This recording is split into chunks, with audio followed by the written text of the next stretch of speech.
Welcome to this, the final of our sequence of panels on violence.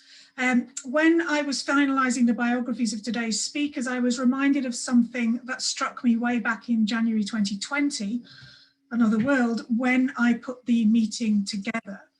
It seemed brilliantly appropriate that violence would be the most European British Animal Studies Network meeting after we've ever had, and the first one after the final idiot stride the UK took out of the EU.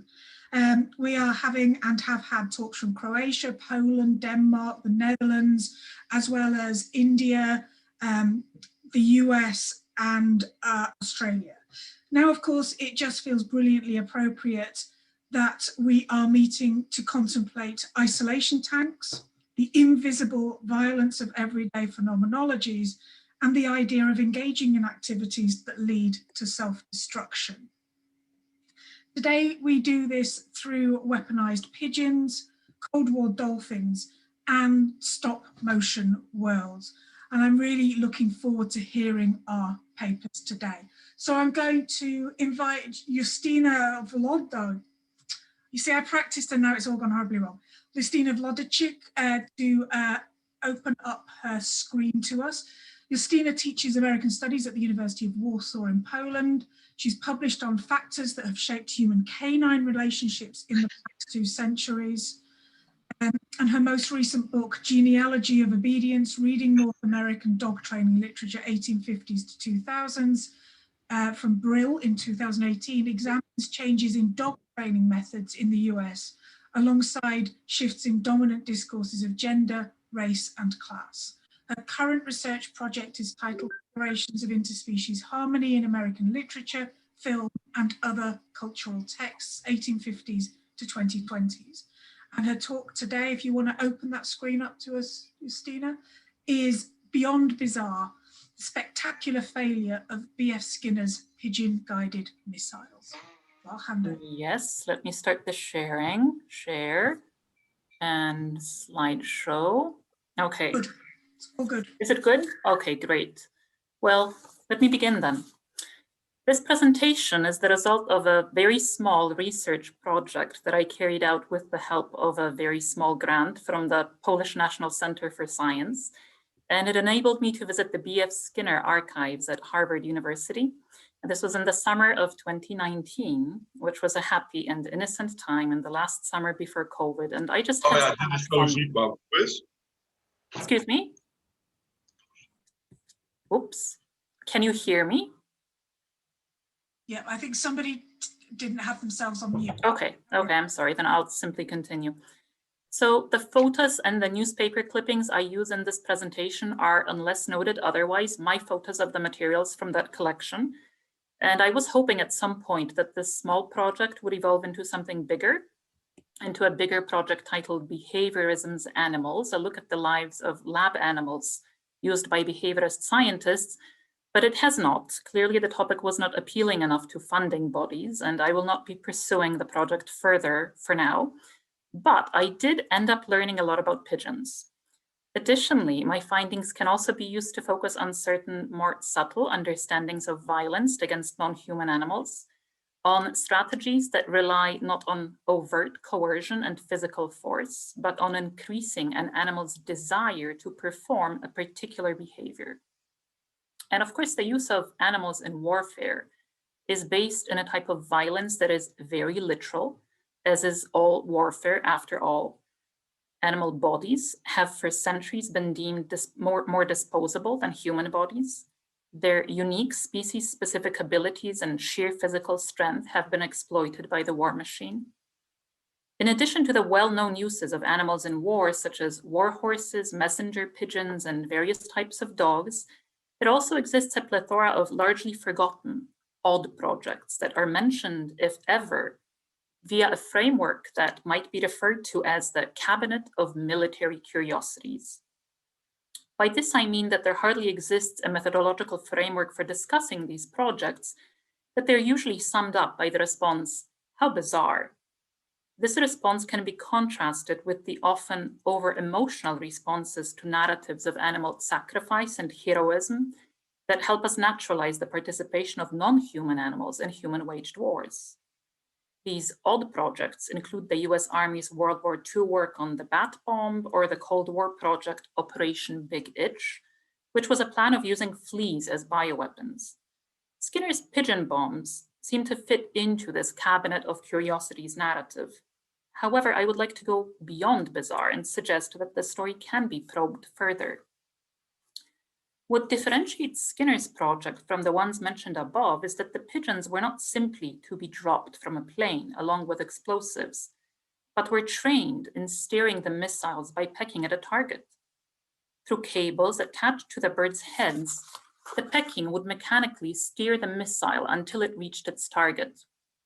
Although the mission was supposed to end with the detonation of the bomb and the self-inflicted death of the pigeons, the plan was never carried out. Funding for the project was revoked in October 1944, and the pigeon bombs remained one of the military's many bizarre problems of wartime research. Quote, "Even though the pigeons have been described as animal kamikaze, the media portrayal of this story is rarely embedded in narratives of bravery and sacrifice. If anything, the stories focus on the animals' stupidity, implied in their willingness to become implicated in a procedure that ends in their violent death. The pigeons were, after all, supposed to be blown up to pieces after the successful completion of their task." There do exist other examples of animals trained to kill themselves for military purposes. On this slide, you can see a press excerpt about seals being trained in Sweden to attack submarines, while the story of the Soviet army fitting dogs with explosive devices and training them to crawl under German tanks is a relatively well-known one. Both these stories, however, operate as stories of failure. Within popular military history, the Soviet anti-tank dog fiasco has in fact been read as something of a joke about the Soviets' inability to successfully carry out any project. Additionally, the animals' unwillingness to cooperate, their rebellion, so to speak, is seen in the popular media that have reported on the stories as both admirable and a sign of intelligence. However, from the perspective of an animal trainer, it is not animal intelligence that determined the failure of the projects, but the clumsiness and crudity of the training methods. And here I arrive at the thesis of this presentation. The application of advanced behavior shaping protocols, such as the ones employed by Skinner in Project Pigeon, make it possible to not only force an animal to commit suicide, but to make the subjects actively desire to carry out behaviors that will end in their death. It is possible to use purely positive training in ways that radically counter the animal's well-being. In other words, purely positive reinforcement training can be implicated in a broader framework of violence. The reason why I think reiterating this is important is quite practical. Positive animal training methods are the dominant forms of behavior shaping nowadays, and many who use them feel safe. That is, they believe that they are somewhat automatically acting in the animal's best interests because their methods do not employ punishment. However, the only context in which this statement can be true is one which relies on behaviorist theory for a definition of what counts as punishment, a somewhat tautological explanation. The same practical point could theoretically be made using a different example, because it is not only pigeons that can be shaped to perform acts that lead to their death. Technically, any human and non-human animal can.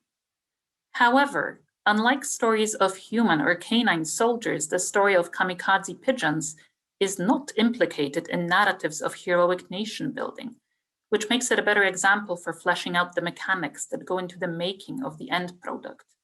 Cruel optimists, subjects who willingly engage in an activity detrimental to their well-being. To put it bluntly, in a behaviorist framework, a pigeon guiding a missile is executing a task. The animal is correctly performing a behavior for which it has been trained using techniques based on positive reinforcement, just like, for example, a mine detection dog.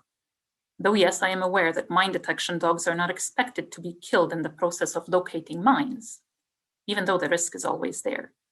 But in both cases, the animals are working under the assumption that they are going to receive a reward when they complete the task successfully. However, in the public eye, As grasped from the media accounts of Skinner's pigeons and contemporary mine detection dogs, the range of significations of these two animal performances could not be more radically divergent. The dog's behavior is interpreted as a performance of courage, dedication, sacrifice, while the pigeon's evokes disbelief and laughter. As I have said, the kamikaze pigeons were trained using purely positive reinforcement. This is not to say that Skinner never used punishment in training. The original Skinner box contained both a food dispenser and a bar that delivered electric shocks. However, after years of fine-tuning his training protocols, Skinner arrived at the conclusion that punishment was less effective than positive reinforcement and eliminated electric shocks from his repertoire of training tools. As an aside, Skinner began his work with rats as lab animals, as was the norm at the time. However, he shifted to pigeons once he moved back to Harvard from Minnesota. The official explanation provided by Skinner for his change of species of the experimental subjects was twofold. Pigeons lived longer than rats. Skinner also claimed that pigeons had a response time similar to that of a human being and could thus serve as better models of human behavior. The requirement of a longer lifespan was tied to the character of the experiments conducted by Skinner and to his desire to create traveling exhibits of trained animals. There you go. To sum up, Skinner had worked with pigeons before his wartime project, but his choice had little to do with a belief in pigeon intelligence. Rather, it was dictated by convenience. From the perspective of other scientists and potential donors, Skinner's project seemed outlandish because of its reliance on the organic element, which, unlike Skinner, they saw as the weak link of the device. From the perspective of a post-humanist cultural critic, we could recognize in the entire apparatus a familiar figure, a cyborgish blending of the organic and the mechanic. A full discussion of cyborgs exceeds the scope of this paper, but almost any culturally literate member of the public can instantly evoke examples of fictional cyborgs whose raison d'etre has been an increase of the organic body's destructive powers. These are usually figures with potential military or policing applications. Augmenting the capabilities of animals in order to turn them into more efficient weapons of war is a scenario both from the world of science fiction, and this is potentially why my presentation is included in this panel, and from actual warfare, though one most often associated with specific species, dogs, horses, and to a lesser extent, elephants. In military operations, the strategy of referring to animals participating in warfare as military equipment serves the purpose of legitimating their presence on the battlefield. As, for example, Nicole Shukin's reading of the term canine in her article on military dogs makes clear. Shukin suggests that the abbreviated homophone places the animals in technological series with other weaponry, like the M16 family of combat rifles, or the UH-60 series of Black Hawk helicopters. Yet this is not the case here. The pigeon bomb does not terrify. What stands out in this case is the almost complete incompatibility of the goals and public reception, the Army's desire for an effective weapon of mass destruction, and the general perception of the project as ridiculous. If anything, both at the time when the project was operative and at the time of the story's release to the public in 1959, the images of pigeons in the bomb apparatus elicited only chuckles and laughter. The behaviorist tendency to ignore species specificity with the assumption that all organisms are capable of reliable performance when trained using operant techniques backfired, as neither the potential funders nor the general public shared these assumptions. This became painfully clear in the media coverage of Skinner's discussion of the Army's and Navy's work with pigeons after the project's declassification. And these you've seen, but let me just show them again. Newspaper headlines played with every possible pun using the term bird brain, mercilessly blasting Skinner's ideas. While the reliability of the organic element of the weapon was to a certain extent also a concern of the popular narratives, the more obvious one was the questioning of the military potential, not of the organic in general, but of the pigeon in particular. Should be added that pigeons had been extensively used in the war apparatus before Skinner's project. Homing pigeons had been deployed to carry messages since antiquity, and after their successful performance in World War II, 32 British pigeons were recognized with the Dickin Medal. The US at the time of World War II also operated a homing pigeon training facility, and at the peak of its wartime activity, the US Armed Forces had 54,000 messenger pigeons. In other words, not only had pigeons been successfully used in military operations, their performance has been interpreted as valiant, to allude to the title of Disney's 2005 animated production about a messenger pigeon. Therefore, species alone could not account for the ridicule generated by Project Pigeon. Pigeons could be perceived as heroic, just somehow not suicide pigeons guiding missiles. One possible factor explaining this discrepancy, that is, the situation in which messenger pigeons can be and have been viewed as heroic while kamikaze pigeons evoke ridicule and disbelief, may have to do with the perception of instinctive behavior versus acquired behavior in animals. The behavior of homing pigeons is seen as largely instinctive, though it is an instinct that can be harnessed and molded to suit human needs. It is seen as being in the bird's nature to want to return home. The training involved in preparing such birds for wartime action is seen as based on strengthening instincts which are already hardwired into the animal. The perception of instinctive behavior as valorous is even more visible in the case of dogs used by the military. The training of canines is seen as tapping into the dog's natural desire to cooperate with the human. The naturalness of these tendencies is of course hardly ever questioned in the resulting narratives, even though it has been heavily ingrained in humans' perception of their relationships with dogs through cultural measures in the form of countless feel-good stories about canine heroism. The ease of enlisting canines in nation-building strategies has been thoroughly analyzed by historians and cultural studies scholars.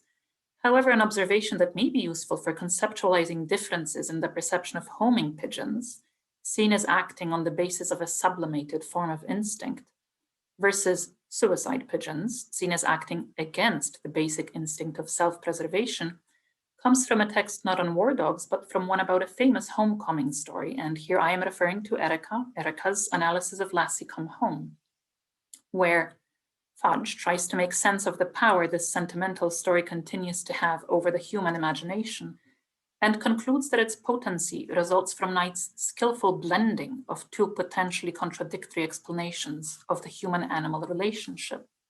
On the one hand, Lassie's arduous journey to be with her humans makes her almost overcome her status as animal, makes her capable of being seen as possessing qualities ascribed to humans.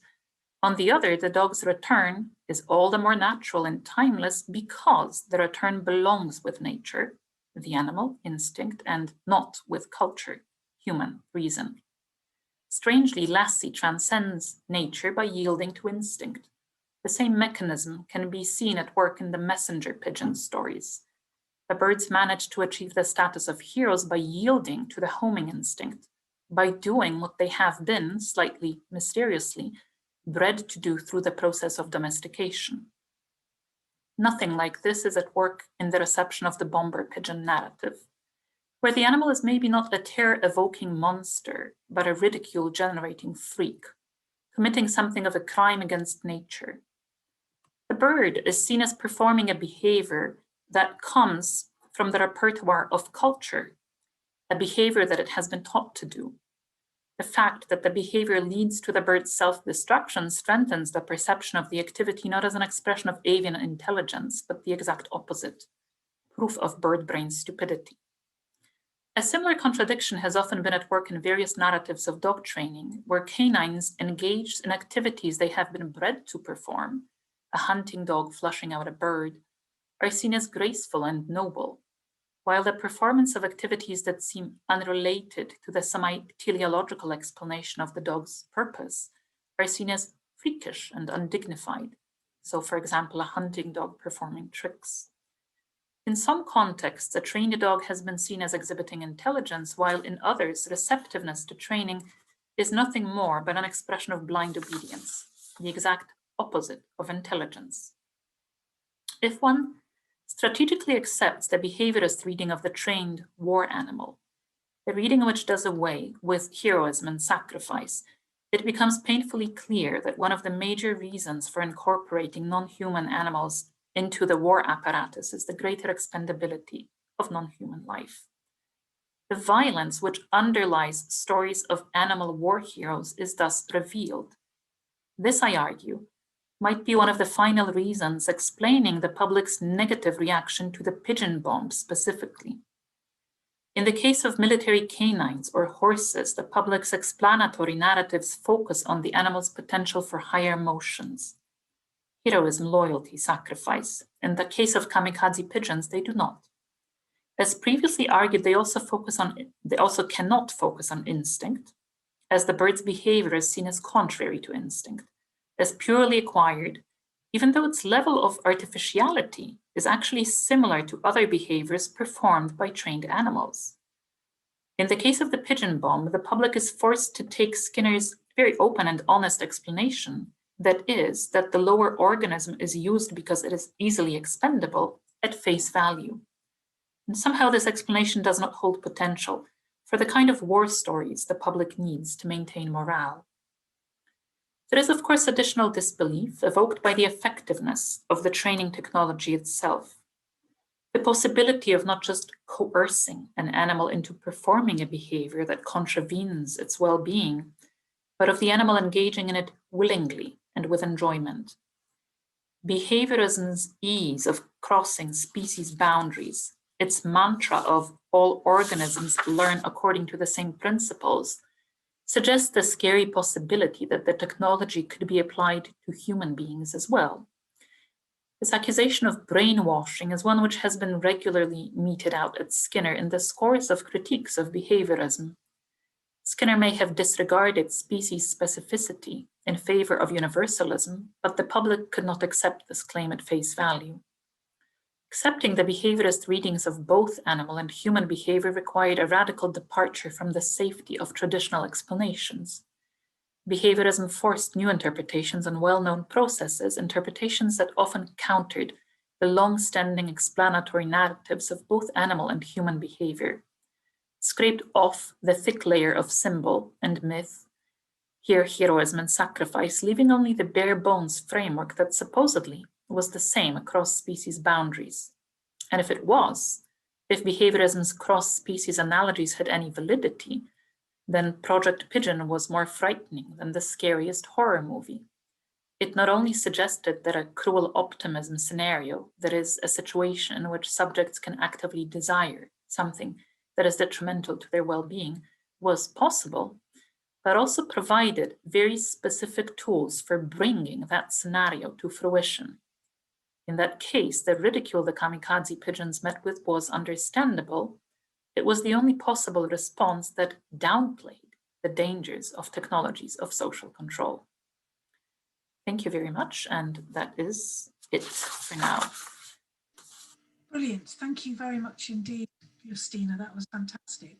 As I said, we will come back to Q&A on all three questions at the end. There's lots of applause going on here. I'm now going to ask Peter if he might show himself and begin to share his screen as I read the biog. So our next speaker is Peter Sands, a final year PhD student in the School of English at the University of Sheffield. His work examines discourses of species and technology in the literature and culture of the Cold War period. He has a forthcoming book chapter in the volume Animal Remains, Routledge 2021, on J.G. Ballard's Fossil Imaginaries, as well as forthcoming chapters on Philip K. Dick and Kurt Vonnegut. He's a member of the Sheffield Animal Studies Research Centre, SHARC. And his talk today, as you can see, is Paranoid Entanglements, Control, Communication and Violence in the work of John C. Lilly. Peter. Thanks so much. Thank you for having me. I'm so happy to be giving this paper in this panel with two of the papers that fit so nicely with the things that it's interested in. So this paper is adapted from a chapter of my PhD that examines cultural responses to behaviorist science, specifically in the 60s and 70s. The chapter argues that behaviorism depends upon a mechanical model of relationship between humans and animals, This means that in modelling behavioural patterns in animal test subjects, behaviourism imagines a kind of mechanistic continuum that functions across species boundaries, positing that observable patterns found in animal test subjects can tell us things about human ways of life. The importance of animals in this logic can be located in the construction of behaviourism as an objective alternative to psychoanalysis. As John B. Watson summarises in 1913, psychology is a discipline whose theoretical goal is the prediction and control of behaviour. Abandoning the symbolic realm of the Freudian unconscious, behaviourism privileges values of objectivity, seeking to provide repeatable formulas that apply equally to rats in the laboratory as they do to human societies.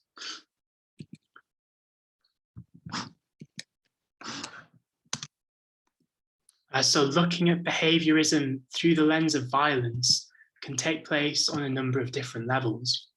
In one regard, we can think of the behaviourist laboratory as a site of biopolitical violence, in which animals are made to live and die in tightly controlled ways, as to extract certain forms of pattern-based knowledge from their behaviours.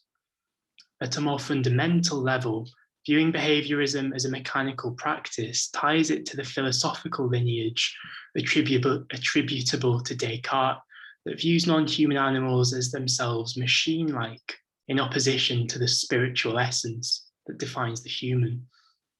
Critiques of behaviourism based on such a model of violence can be found in cultural representations of the science, in books like William Cotswinkle's Dr. Rat, and James Tiptree Jr.'s short story, The Psychologist Who Wouldn't Do Awful Things to Rats, both from 1976. As Tiptree's protagonist observes, it's precisely the mechanical figure of the organism that justifies the violence within which he must partake. Yet he too believes in the organism, believes in the miraculous wiring diagram of life. He is naively impressed by the complexity, the intricate interrelated delicacies of living matter. Why is he so reluctant to push metal into it, produce lesions with acids or shock? So the desire expressed in Tiptree's story to abandon behaviourism's mechanistic impulses and instead learn by appreciation is an aspiration that seems to be shared by John C. Lilly, on whose work this paper will focus. While beginning his career loosely situated within the behavioural field, Lilly's work is not reducible to the rules of the discipline, but rather takes some of its central ideas and transforms them to new ends. Lilly is best known for his work in attempting to establish communication between humans and dolphins, as well as his invention of the sensory deprivation tank. Lilly's efforts towards interspecies communication return to psychoanalytic ideas previously abandoned by behaviourism, viewing the key to communication beyond the human as lying in a better understanding of the human's own psyche. In this sense, Lilly's efforts at dolphin communication move beyond the model of mechanical animality produced by his behaviourist forebears, seeking instead to undermine anthropocentric structures of thought and model a multi-directional exchange of meaning between Lilly and his cetacean subjects. But Lilly's multi-species politics exist in tension with the violent practices that his work still engages, empirical forms of violence that were entangled with Lilly's personal vision of multi-species liberation, as well as the institutional and political contexts of his research.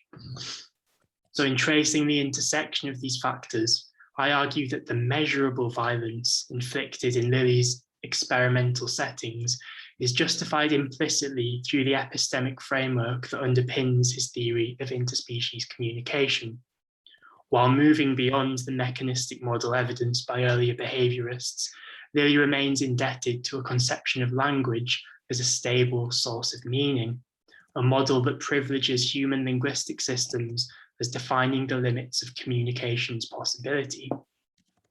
So dolphins, in other words, function for Lilly both as potential humans possessing latent abilities of human speech that Lilly aims to activate, and as idealized models of intelligence and cognition. This latter point fuels a techno-fetishistic attachment to the dolphin as a model for an augmentation of human life, a figure of transcendence that ties Lilly's esoteric thinking to the wider fantasies of the space age. So in outlining this final point, the paper ends with a reading of Ken Russell's film, Altered States.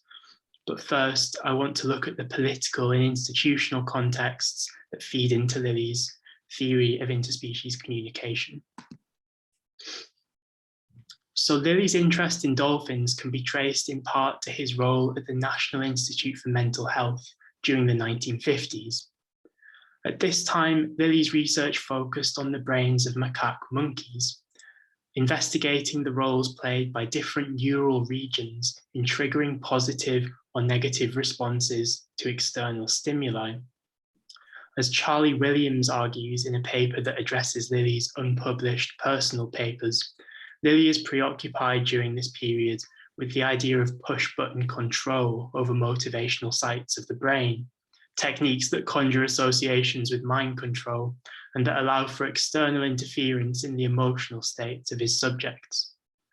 Indeed, Lilly was directly implicated in the interests of the security state, presenting work in 1959 to intelligence committees on covert methods of influencing human minds.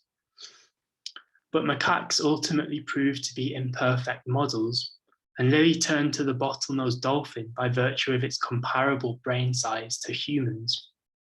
For Lilly, dolphins were perfect models for testing the fortitude of the human mind, possessing what he saw as an elevated kind of intelligence comparable to the human's own. But rather than simply utilizing dolphins as blank canvases on which to model strategies of mental resilience, Lilly writes of them during this period in more subjective terms. In a 1958 paper, in an aside comment, Lilly writes that, in a sense, it is a joke when I fantasy that it may be best to hurry and finish our work on my brains before one of them learns to speak our language. Else he will demand equal rights with men for their brains and lives under our ethical and legal codes.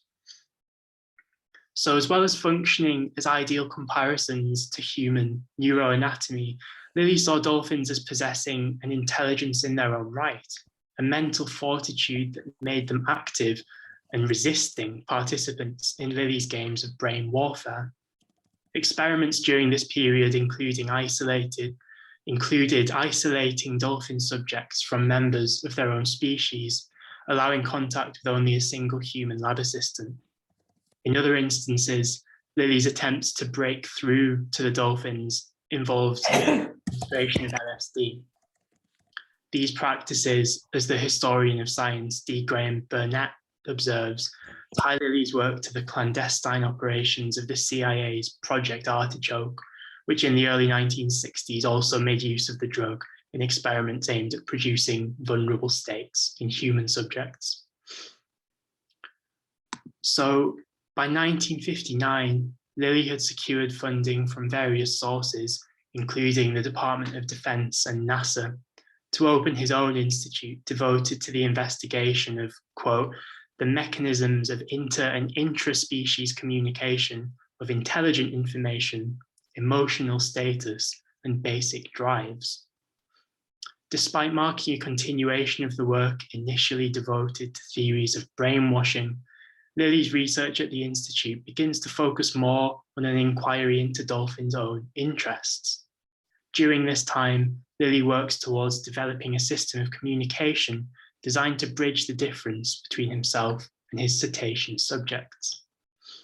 In his 1961 book, Man and Dolphin, Lilly summarizes the philosophical rationale of this project, writing that, quote, we must strip ourselves as far as possible of our preconceptions about the relative place of Homo sapiens in the scheme of nature. Seeking to displace notions of the human as the pinnacle of evolutionary development, Lilly argues that if we are to seek communication with other species, this is lower down in this quote, we must first grant the possibility that some other species may have a potential or even realized intellectual development comparable to our own. Situating his research as challenging anthropocentric hubris, Lilly develops the ideas hinted at jokingly in his 1958 paper into a more serious consideration of the possibility of including dolphins in legal and ethical codes. Abandoning any obvious references that give further insight into his links to clandestine intelligence agencies, Lilly positions the book as a treatise on multi-species justice, writing of his research as driven by a desire to understand dolphins' own phenomenological perspectives. In a pursuit of profane knowledge that nevertheless sees itself as deploying objective scientific methods, Lilly writes that, quote, "It is very appropriate to attempt to identify with dolphins' positions by increasing our knowledge of what that position is and how it differs from our own." So how can we reconcile Lilly's somewhat radical intentions with the multiple levels of violence, both military and in the laboratory, that his work engages? In attempting to answer this question, we need to take a closer look at precisely how Lilly defines both terms language and communication, and the relationship that both of these things have in his work with the mechanical model of behaviorism that he seems to be abandoning. In order to do this, it is useful to compare Lilly's conception of language to that of the cyberneticist and anthropologist Gregory Bateson. Bateson was a big influence on Lilly's work and took charge of one of the dolphin laboratories during the 1960s. Later, in his work Steps to an Ecology of Mind, Bateson explores the problem of interspecies communication as an issue that hinges on dominant ideas of what language is. For Bateson, language is a digital system that bears no inherent relationship to the reality that it describes, categorizing the world instead according to its own internal set of rules. In order to properly understand the relationship between language and meaning, Bateson argues, we must take into account all aspects of kinesic and paralinguistic communication, the magnitude of the gesture, the loudness of the voice, the length of the pause, the tension of the muscle, and so forth. While language functions to guarantee the human's rationality and agency, Bateson argues that communication between humans already depends on modes of relationship that exceed the possibilities of language.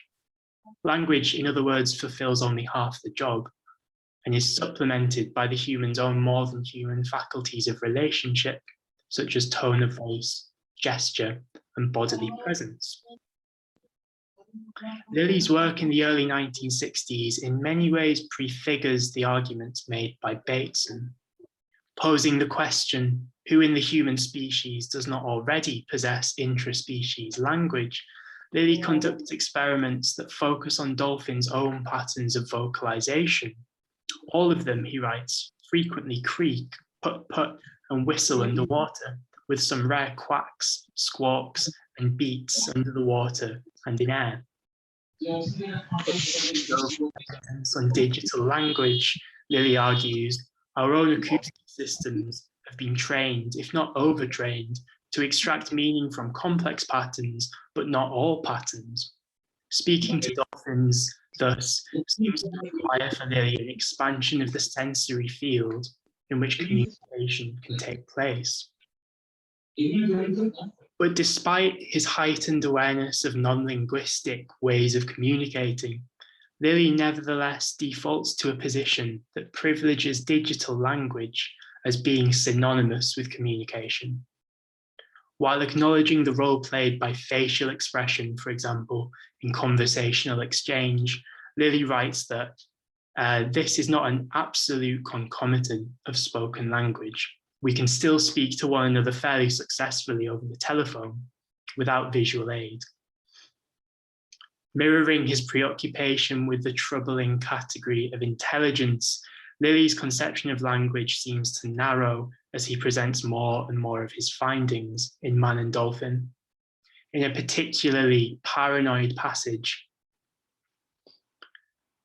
he describes a moment of breakthrough Someone suggested that I would be late for dinner if I didn't leave and said, "It's 6 o'clock," very loudly. The tape recorded this on the air channel. In a few seconds on the underwater channel, Lizzie, a dolphin, near the hydrophone, put-putted. Baby answered with a short, fast series of whistles, and Lizzie very loudly came out with a humanoid sentence, the meaning of which, if any, has puzzled several of us since. It may have been a poor copy of "It's 6 o'clock," but I was caught at first by another meaning. It sounded to me like this is a trick, with a peculiar hissing accent. Other people have since heard the tape and come to the same conclusion. So in this scenario, Lilly skips over any possible interpretation and reasons behind the dolphin's own vocalizations, instead insisting on locating a hidden meaning within the noises, a secret message that, as he speculates, marks Lizzie the dolphin's entry into the realm of human meaning. Still guided by the sensibilities of his previous research, Lilly grants his dolphin subjects human attributes that reflect back his own ideations, finding proof in uncanny similarities between dolphin vocalization and human speech that unveils a subliminal kind of interspecies relationship. Lilly is clearly engaged here in a form of anthropomorphic projection, intensified by the paranoid thematics of hidden knowledge that underpins his thinking. But his faith in the dolphin's ability to learn human speech also reflects a more fundamental commitment to a particular epistemic practice that underpins his work, concerned with a mastery of the self that functions precisely through its interrelationality to the non-human. So rather than only describing the military applications of Lilly's work, Paranoia structures the epistemic practices of revealing, uncovering, and unveiling that structure his thinking. In this regard, dolphins function for Lilly as technologies of the self, presented not only as objects of anthropomorphic projection, but as tools for the human's active self-enhancement, modeling in Lilly's increasingly obscure writings a kind of therapeutic mastery that structures space-age dreams of self-evolution. An example of such themes can be found in his 1972 book, The Center of the Cyclone, which is pictured. To conclude then, I want to outline some brief thoughts on how this aspect of the violence of Lilly's work is depicted in Ken Russell's psychedelic horror film, Altered States, adapted from a novel of the same name by Paddy Chayefsky. In it, Russell's scientific explorer protagonist, pictured in the film's poster as an inverted figure, enacts Lilly's research practices by mining the depths of his own psyche in the isolation tank under the influence of psychotropic substances. Russell depicts this process as towing an uncertain line between the security of human meaning and meaning's total dissolution, in a series of abstract and kaleidoscopic sequences that appear throughout the movie. Russell depicts a series of symbolic Freudian scenes that by the end of the film dissolve into total abstraction. Instead of dolphins, Altered States depicts its protagonist's experiments as activating an inner animality that starts to literally bubble beneath his skin. In one scene, this animality is brought to the surface when Russell's protagonist regresses to an early stage in human evolution, assuming the form of a primal man and rampaging through the city. But rather than representing a release from the structures of anthropocentric meaning, Russell satirizes this notion by depicting the creature as hunting within the confines of a zoo that he breaks into, fulfilling a particular simulated idea of the human's own animality that still centralizes the ultimate sovereign requirement of meat eating. So the physical unveiling of the human's animal history in Russell's film functions not as a site of ethical potential, but rather an image of the true self, which in its formlessness can also be reprogrammed, redirected towards evolutionary futures that mark an intensification of the human's role as master of its own animality. Russell's film ultimately functions as a useful representation of the knowledge practices that fuel Lilly's interspecies explorations, a paranoid epistemology that, in covering both the humanity of the dolphin and the animality of the human, recenter both categories in an oppositional and violent relationship. Thanks for listening. Brilliant. Thank you very much indeed, Peter. That was great. If you could stop sharing your screen, that would be fantastic. Lots of applause again coming up here. So our final talk today, if I can invite Simon to show himself and start sharing his screen, that would be great. Our final talk is by Simon Ryle, who is an associate professor at the University of Split in Croatia, where he teaches literature and cinema. His research focuses on intersections of eco-criticism, creaturely humanities and literary infrastructures. And he's currently writing a book on aesthetic sensation, bodily solidarity and capitalocene meat, one chapter of which was recently published by the journal Boundary 2. He's also reviews editor of the journal Cross-Cultural Studies Review and would be very happy to receive proposals for reviews of recent academic books. Peter, Simon, I can't see you at the moment, so could you put your camera on? That would be great. And his talk today is Meat Hand. My camera is on, and I think that I'm visible. Yeah, it's all good now. It's all good. Great, great. Thanks, Erica. Thanks very much for that. I noticed that some people in previous sessions have offered trigger warnings, so I guess there's some kind of weird stuff in my talk today, in case anyone's sensitive. All right, so food is a recurrent concern in the films of Jan Schwankmeyer, from the anthropomorphized cuts of steak, which romance each other in Meat Love, to the compulsive consumption of Little Otik, where every character is continually on the verge of eating or being eaten. Flesh is also a recurrent motif. A series of meat animations punctuates Schwankmeyer's dark tale of sadism, anarchy, desire, and mental instability, Lunacy, from 2005. In that film, severed cows' tongues crawl onto a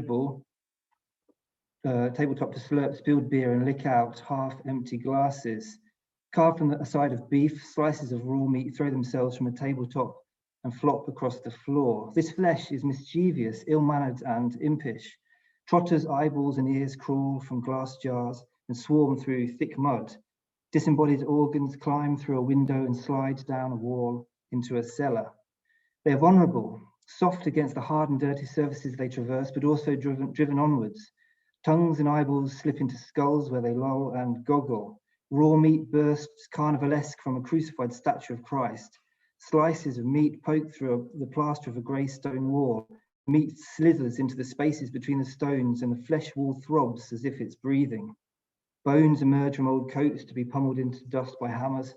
Brains climb from tin cans and hop downstairs towards the cow skulls. Hunks of meat emerge from a torn portrait and shoot under his periwig. In a final shot, which steps out of the 18th century stylistics of earlier sequences, the camera tracks along the refrigerator section of a modern supermarket past hundreds of cellophane packages of meat. The meat expands and contracts, straining to breathe inside the cellophane wrapper. That's the image from my first slide. Relevant here, I think, is Gilles Deleuze's concept of sensation. Writing on the shudder of flesh recognition invoked by Francis Bacon's artworks, Deleuze describes the intensive reality of the sensation by which Bacon's painting constitutes a zone of indiscernibility or undecidability between man and animal. For Deleuze, sensation acts directly upon the nervous system. Sensation means that the flesh of the observer is implicated in the work. The ground of the observer is not neutral, but redefined and repositioned by sensation. In escaping, the body discovers the materiality of which it's composed, Deleuze writes, the pure presence of which it is made and which it would not discover otherwise. Targeting embodied consciousness, sensation undoes the distinction between humanist classifications of the flesh. Meat is the common zone of man and beast, Deleuze states, their zone of indiscernibility. Schwankmeyer's surrealistic stop-motion animated film Dinner, the third part of his Food trilogy from 1992, perhaps constitutes one such zone. In the film, a solitary gourmand dressed in a tuxedo sits at a table surrounded by an enormous number of relishes and condiments. Using the technique of pixelation, the gourmand is depicted and stitched together frame by frame shots that make his movements disjointed and defamiliarizing. The series of shots describes him using his right hand to add spices, garnishes, and sauces to his plate.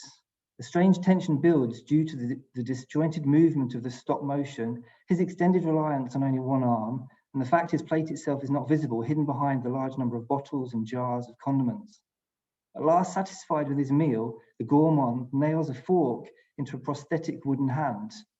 Finally, a shot of the plate reveals the left hand of the gourmand itself prepared, ready for consumption, covered in condiments. That's the top left image there on the screen. Lots of these Schwankmeyer animations are available on YouTube, and I would recommend having a look at those if people aren't familiar with them. The gourmand uses a knife and fork to delicately remove a ring from a finger. As he raises his knife to carve into his own flesh, the image cuts away. 3 rapidly following intercut sequences develop the same theme of self-anthropophagy. First, an athlete with a leg on a plate, still wearing a training shoe, garnished by salad items, then a woman who squeezes 2 lemon halves onto 2 breasts, and finally, a man with male genitalia on a plate surrounded by gravy and potatoes, who shyly covers his plate of food with his hands to hide it from the camera's gaze. The 4 disjointed sequences of anthropophagic self-consumption invoke a discomforting affect that is close to the uncanny. For Freud, a severed hand, as well as other dismembered body parts, are a way of defining the uncanny's defamiliarization of the most intimately known. For Freud, splitting is ultimately to be associated with the traumas of infant sexuality. Dismembered limbs, a severed head, a hand cut off at the wrist, feet which dance by themselves, all these have something peculiarly uncanny about them. As we already know, this kind of uncanniness springs from its association with the castration complex. Certainly, the later shots of the breasts and genitalia arranged as food in Schwankmeyer's film might seem to condense and make strange rapid-fire references to motherly love, infantile nourishment, and male fears of castration in an excessively orthodox recapitulation of Freudian concerns. The disjointed movements of Schwankmeyer's animation, moreover, seem to enhance the uncanny dissolution of the category distinction between animacy and inanimacy, which these severed body parts themselves transgress at the level of narration. However, if Freud's uncanny is an important conceptual starting position, I think the anthropophagic self-consumption of Schwankmeyer's body parts so exaggerate the self-centered and apolitical closed loop of personal experience and personal trauma of Freud's uncanny that they also involve a knowing self-satire. For this reason, I think the film also involves a glimpse of what Val Plumwood terms flesh denarrativization. Writing on her near-death experience in the claws of a large saltwater crocodile while canoeing in the East Alligator Lagoon paperbark wetlands in Australia, Plumwood describes the sweeping realization of her vulnerability and sudden emplacement in the metabolic ecologies of the wetlands. I was suddenly transformed into the form of a small edible animal whose death was of no more significance than that of a mouse, and I saw myself as meat. Only moments previously, she had been a transcendent human subject gliding through the surfaces of the park's beauty, when the powerful and indifferent hunger of the crocodile's death rolls reduced her bodily existence to meat. Dwelling on the violent epiphany of the attack, which she barely survived, Plumwood remarks that she felt a sudden undoing of what she calls the human myth. Being food, she states, confronts one very starkly with the realities of embodiment, with our inclusion in the animal order as food, as flesh, our kinship with those we eat. Though they both describe the human as meat, one place that Schwankmeyer's gourmand and Plumwood's crocodile obviously differ is that Schwankmeyer's gourmand dines on himself. This peculiarity arguably involves commentary on industrial socialist Czechoslovakia. As critics have remarked with the sequence, the social machine always lurks behind the struggles of Schwankmeyer's characters. Schwankmeyer was banned from exhibiting his art and banned from filmmaking for a number of years by the communist authorities. So he was pretty unhappy with them. In Breakfast, the first of the food trilogy, the necessity of violently assaulting other humans to obtain food suggests the collapse of solidarity, and a long queue of people waiting for this dubious privilege at the film's close seems to reference the notorious supply chain failures of Stalinist socialism. Yet it should also be emphasized that Schwankmayer's sequence communicates facets of embodied life that reach beyond questions of communism. The industrial modernity of capitalist and communist societies alike followed from rational scientific instrumentalizing Enlightenment heritage, and Lenin early on introduced principles of Taylorist assembly lines into Soviet industry. Though the sophistication of Schwankmayer's gourmands might seem specifically to evade the disassembly of the body by industrial modernity, one might argue the surrealistic meat hand carries the violence of industrial modernity into the secluded setting of fine dining. As Benjamin remarks, the political efficacy of surrealist aesthetics lies in its ability to disrupt or dislocate the commonplace. We penetrate the secret only to the extent to which we rediscover it in the everyday, he writes, thanks to a dialectical way of seeing things that recognizes the everyday as the most deeply impenetrable and the impenetrable as everyday. In Benjamin's reading, surrealism politicizes aesthetics. The soothing, soporific codification of fine dining as balm to the violence of industrial modernity is revealed to throb with violence at its secluded core. Schwankmayer plunges into the impenetrable violence of the everyday, revealing the brutal disregard for the flesh that is performatively constructed as social reality at mealtimes 3 times daily. Another important difference is the way Plumwood has another narrative ready to hand to substitute for the human myth. Her concern with ecology and land ethics, and in particular her respect for the cultural and ecological understanding of the land by the indigenous people of Australia, means that although she links her own experience with the crocodile to horror aesthetics, she's also able to quite rapidly move beyond horror to a less destructive ecological and indigenous worldview. Where indigenous ecology gives Plumwood a new narrativization, a better narrativization, the deeper strangeness of self-consuming human meat means that Schwankmayer rather lingers in and examines the sensations of Deleuze's zone of indiscernibility. One effect of this lingering is the way Schwankmayer's anthropophagically self-consuming subjects trouble the privileged status often accorded to human flesh by humanism. In particular, the gourmand's self-anthropophagy would seem to contest the phenomenological status accorded to the hand. In humanist tradition, the hand is a border zone that both touches upon human animality, yet also holds animality away. Heidegger's notorious claim from the letter on humanism, apes have organs that can grasp, but they have no hand. Heidegger's hand, as various commentators remark, continues the Cartesian project of dualistically enforcing the uncertain yet abyssal border zone that divides humans and animals. I'm thinking of Tom Tyler's book here and Erica's Brutal Reasoning as well. As Plumwood suggests, this is also a capitalist project because the abyssal distance of Western culture from planetary ecologies is an ideological vision that facilitates and is informed by the capitalist extraction of value from accelerating the biosphere's metabolisms. Dwelling on the hand's fleshiness, on the other hand, Schwankmayer's vulnerable meat hand refuses this division of the flesh. Schwankmayer discomfortingly places the hand in the object category meat, situating the quintessentially human organ in the site conventionally determinative of carno-phallogocentric animal inferiority, the plate. Significant here is the refutation of Heidegger's abyssal hand that is described in Maurice Merleau-Ponty's final work, The Visible and the Invisible. In this text, the hand touching itself becomes for Merleau-Ponty a central image of his phenomenology. When the hand recognizes itself touching itself, it becomes the place of a hiatus or zero pressure in which the flesh of the subject recognizes itself as indivisible from the world. But this hiatus between my right hand touched and my right hand touching, Merleau-Ponty writes, it is spanned by the total being of my body and by that of the world. It is the zero pressure between two solids that makes them adhere to one another. The flesh of the hand, recognizing self-same substance in the world it touches, is able to verify the material contiguity of the human subject with the world beyond the human. Paralleling Schwankmayer's self-consumption, the hand touching itself involves the lurching realization that the human is always on both sides of Heidegger's abyss, always simultaneously conscious agent and flesh being contiguous with the matter of the world. However, the sensuous and dignified relation with the tactile world that organizes Merleau-Ponty's thoughts is also dependent on the control, dexterity, and conscious touching that Heidegger also associates with the hand.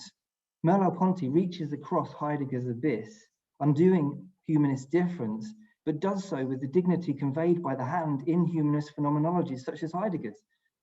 By contrast, Schwankmayer's surrealistic détournement of the hand's human dignity, and maybe he mocks that dignity in the setting of fine dining, this really excessive use of condiments, even in the prosthetic hand, which has a fork nailed to it.